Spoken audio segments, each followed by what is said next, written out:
श्री कृष्णाय नमः। श्री गोपी जन वल्लभाय नमः। 252 वैष्णवन की वार्ता 247वीं गोविंद स्वामी की वार्ता प्रसंग 3।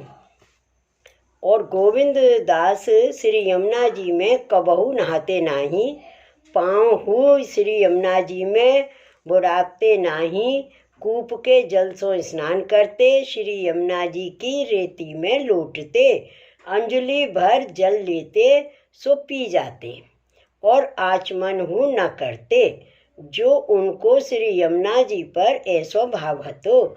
श्री यमुना जी को साक्षात स्वामी को स्वरूप जानते और यह कहते, जो यह अप्रयोजक शरीर या मैं कैसे कर डारूं।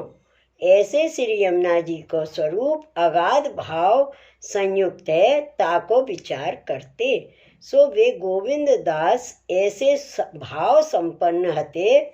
सो एक दिन श्री बाल कृष्ण जी और श्री गोकुलनाथ जी ये दो भाई श्री यमुना जी में स्नान करत हते। ता समय श्री यमुना जी के तीर गोविंद दास ठाड़े हते। तब श्री बाल कृष्ण जी और श्री गोकुलनाथ जी दो भाई आपस में विचार करन लागे, जो आज तो गोविंद दास को यमुना में स्नान कराइए। सो इन दो भाई गोविंद दास को पकड़ के श्री यमुना जी में लेके जान लागे। तब गोविंद दास ने कहो, जो महाराज मुँह को श्री यमुना जी में मती डारो, मुँह को श्री यमुना जी में डारोगे तो मेरो दोष नहीं है, आप जानो। ये श्री यमुना जी हैं, साक्षात श्री स्वामी जी हैं, ये लीलात्मक स्वरूप है, ताते यह मेरो अप्रयोजक शरीर मैं कैसे डारूं। सो गोविंद दास जी ने जब ऐसे कहो, तब इनने उनको छोड़ दिए। तब इन दो भाइयों को श्री यमुना जी के लीलात्मक स्वरूप को तो ता समय दर्शन भयो। तब गोविंद दास ने कहो, जो महाराज यहाँ तो उत्तम ते उत्तम सामग्री होए, सो समर्पिए, सो निज स्वरूप जान के कहो। सो वे गोविंद दास श्री गोसाई जी के ऐसे कृपा पात्र भगवदीय हते। श्री गोसाई जी परम दयाल की जय। वार्ता प्रसंग 4। और एक समय रात्रि को श्री भागवत 10th स्कंद के 18 अध्याय वेणु गीत के अंत के श्लोक को व्याख्यान श्री गोसाई जी करत हते। सो श्लोक गा गोपाइक रनुवनम नय तोरुदार वेणु स्वनः कल्प दैस्तनुभृत्सु सख्यः अस्पंदनम गतिमताम पुलक स्तरूणाम निर्योग पाशकृत लक्षणयोर विचित्रम। सो या श्लोक को व्याख्यान गोविंद दास के आगे श्री गोसाई जी करत हते। सो करत करत अर्धरात्रि गई, ता पाचे श्री गोसाई जी तो आप पौड़वे को उठे। तब गोविंद दास को आज्ञा दीनी, जो अब तुम जाए के सोए रहो। तब गोविंद दास श्री गोसाई जी को दंडवत करके उठ चले। सो अपनी बैठक में श्री बालकृष्ण जी और श्री गोकुलनाथ जी और श्री गोविंद राय जी बैठे हते। सो आप उसमें खेलत हंसत हते, और हु वैष्णव पास बैठे हते। सो तहाँ गोविंद दास हु आए। तब गोविंद दास से श्री गोकुलनाथ जी ने पूछी, जो गोविंद दास या वीरिया कहाँ ते आए हो। तब गोविंद दास ने कही, जो महाराज श्री गोसाई जी के पास हो, तहाँ ते आयो हूँ। तब गोविंद दास ने श्री गोकुलनाथ जी ने कही, वहाँ कहा प्रसंग होता तो। तब गोविंद दास ने कहो, जो महाराज वेणु गीत के अंत के श्लोक को व्याख्यान भयो। तब श्री गोकुलनाथ जी ने गोविंद दास से कहो, जो कहा व्याख्यान भयो हो। तब गोविंद दास ने कहो, जो महाराज अपनी बात आप कहें, ताको कहा कहिए, ताकि पटतर कहा दीजिए। तब श्री गोकुलनाथ जी ने कहो, जो श्री गुसाई जी को स्वरूप गोविंद दास ने नीके जानियो है। ता पाछे गोविंद दास तो अपने घर को आए, सो वे गोविंद दास ऐसे भगवदीय भये। श्री वल्लभाधीश की जय। श्री गुसाई जी परम दयाल की जय। वार्ता प्रसंग 5। और एक दिवस श्रीनाथ जी और गोविंद दास दो अप्सरा कुंड के ऊपर साथ ही खेलत थे। सो तहाँ ते गोविंद दास तो श्री गिरिराज पर्वत पर आए। तब वहाँ देखे तो राजभोग आरती हो चुकी है। तो गोविंद दास ने कही, जो यहाँ राजभोग कौन ने आरोग्य होगा? श्रीनाथ जी तो अब ही आवत हैं, ऐसे कहो। तब श्री गुसाई जी ने फिर सामग्री कराई और फिर राजभोग धरियो, फिर आरती भई, पाछे अनवसर भयो। भाव प्रकाश। यहाँ यह संदेह होए, जो श्रीनाथ जी तहाँ हते नाही तो सेवा कौन की भई? तहाँ कहते हैं, जो श्री आचार्य जी के पुष्टि मार्ग में श्री ठाकुर जी मर्यादा पुष्टि रीत सो विराजत हैं। तो सगरे सब स्थल में पुष्टि पुरुषोत्तम के भाव सो सगरी वस्तु वस्त्र आभूषण को अंगीकार करत हैं और दर्शन देवे में मर्यादा रीति सो विराजत हैं, बोलत नहीं है। सो भगवत स्वरूप में दो प्रकार का स्वरूप है, एक भक्तोद्धारक और एक मर्यादा पुष्टि रीति सो सबको दर्शन दे, सो सर्वोद्धारक। सो भक्तोद्धारक स्वरूप के विषय सबको दर्शन नहीं। जो जहाँ ताई वैष्णव को प्रेम ना होए, तहाँ ताई मर्यादा पुष्टि रीति सो अंगीकार और दर्शन है। भक्तोद्धारक स्वरूप सर्वोद्धारक मर्यादा पुष्टि रूप सो सिंहासन पे विराज के सबको दर्शन देते हैं। सो स्वरूप में ते बाहर प्रकट होए।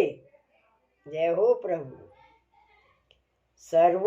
भक्तोद्धारक स्वरूप सर्वोद्धारक मर्यादा पुष्टि रूप सो सिंहासन पे विराज के सबको दर्शन देते हैं। सो स्वरूप में ते बाहर प्रकट हुए। सो जहाँ तरुण वृद्ध गाय आदि जैसी कार्य करना होए, ता प्रकार को रूप कर वो भक्त सो बोले अनुभव करावे, तथा मर्यादा पुष्टि स्वरूप हैं, उन्हीं के मुख सो बोले अनुभव जतावे।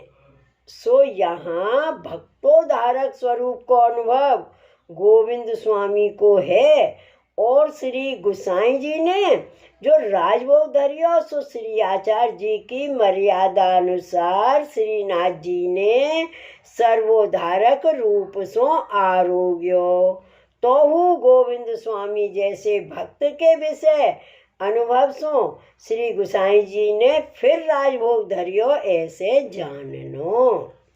ताते प्रत्यक्ष अथवा वैष्णव द्वारा विशेष आज्ञा होवे तो भगवत कृपा भई जाननी। सो याते श्री गुसाई जी हूँ भगवत इच्छा समझ के फिर राजभोग धरियो। और गोविंद स्वामी, कुंभनदास जी और गोपीनाथ दास ग्वाल, ये तीनों जने श्रीनाथ जी के एकांत के सखा हैं। श्री गुसाई जी इनको सब बात दिखाई ही। सो एकांत के समय श्रीनाथ जी और गोविंद दास पूंछरी की ओर खेलते हैं। सो गोविंद दास सदैव श्रीनाथ जी के साथ रहते। सो एक दिन राजभोग को समूह तो ताते श्रीनाथ जी राजभोग आरोग्य को पधारे। सो पूंछरी की ओर ते आवत हते, गोविंद दास साथ ही। सो गोपाल दास भीतर या अप्सरा कुंड ते स्नान करके आवत हते गिरिराज ऊपर। सो उनने देखे तो गोपाल दास ने श्री गुसाई जी सो कहो, जो महाराज गोविंद दास और श्री गोवर्धन नाथ जी पूंछरी की ओर ते आए, सो तो मैंने देखे। तब श्री गोसाई जी सुन के चुप कर रहे। ता पाचे राजभोग समर्पियो। सो गोविंद दास श्रीनाथ जी के एकांत के ऐसे सखाहे। सो वे श्री गोसाई जी के ऐसे कृपा पात्र भगवदीय भये। श्री गोसाई जी परम दयाल की जय। वार्ता प्रसंग 6। और एक समय श्री गोसाई जी श्रीनाथ जी द्वार में अपनी बैठक में विराजे हते। ता समय श्रीनाथ जी के उत्थापन को समय भयो। सो गोविंद दास तो ऊपर दर्शन को गए। सो जाय के देखे तो श्रीनाथ जी के पाग के पेच खूट रही हैं। सो वह समय श्रीनाथ जी ने पाग साध कर बांधी है। सो वे गोविंद दास पाग आछी बांधत होते। तब गोविंद दास ने श्रीनाथ जी से पूछी, जो महाराज पाग के पेच क्यों खुल रहे हैं? तब श्रीनाथ जी ने गोविंद दास से कहो, जो तू पाग के पेच संवार दे। तब गोविंद दास भीतर जाए के पाग के पेच संवारे। श्री गोवर्धन नाथ जी की पाग ढीली सो संवार दी। इतने में श्री गोसाई जी ऊपर पधारे। तब भीतरिया ने श्री गोसाई जी ते कही, जो महाराज गोविंद दास श्रीनाथ जी को छुए हैं, जो मंदिर के भीतर जाए के श्रीनाथ जी के पाग के पेच संवारे हैं। तब श्री गोसाई जी सुन के चुप हो रहे। अपरस कछु बोले नहीं। तब तो भीतरिया ने फिर कही, जो महाराज अपरस छुई गई। तब श्री गोसाई जी ने कही, गोविंद दास के छुए ते श्रीनाथ जी छुए ना जाए, ताते संध्या भोग धरो। या भांति सो श्री गोसाई जी ने आज्ञा दीनी। भाव प्रकाश ताको हेतु कहा, जो अनवसर में श्रीनाथ जी गोविंद दास जी सो खेलते लिपटते ऊपर चढ़ते, याते उनके छुए ते अपरस छुई जाए नहीं। और वैसे हु ब्राह्मण है, ताते वेद मर्यादा हु में हानि आवत नहीं। सो वे गोविंद दास ऐसे कृपा पात्र भगवदीय हते। श्री वल्लभाधीश की जय। वार्ता प्रसंग 7। और एक समय गोविंद दास जगमोहन में ठाड़े ठाड़े कीर्तन करत हते। तब श्री गोवर्धन नाथ जी ने गोविंद दास की पीठ में कांकरी की मारी। सो एक बेर दीनी, 2 बेर दीनी। तब गोविंद दास ने एक बेर अंगुरिन ते फेर के दीनी। तब तो श्रीनाथ जी चौंक उठे। तब श्री गोसाई जी फिर के देखे तो गोविंद दास जगमोहन में ठाड़े हैं और दूसरों को नहीं है। तब श्री गोसाई जी ने कहो, जो गोविंद दास ये तुमने कहा किया? तब गोविंद दास ने कही, जो महाराज अपनों सो पूत परायो ढींगर मोको इनने जब तक 3 कांकरी मारी हैं, आप मेरी पीठ तो देखो। पाचे गोविंद दास ने अपनी पीठ दिखाई और कहो, जो खेलत में को काको गुसैया। तब श्री गोसाई जी सुन के चुप हो रहे। ता पाचे श्री गोसाई जी श्रीनाथ जी को श्रृंगार करन लागे। तब गोविंद दास कीर्तन करन लागे। या वहाँ गोविंद दास सदैव श्री गोवर्धन नाथ जी के साथ खेलते। सो वे गोविंद दास श्रीनाथ जी के ऐसे कृपा पात्र भगवदीय हते। श्री वल्लभाधीश की जय। श्री गोसाई जी परम दयाल की जय। जय जय श्री गोकुलेश, जय जय श्री गोकुलेश।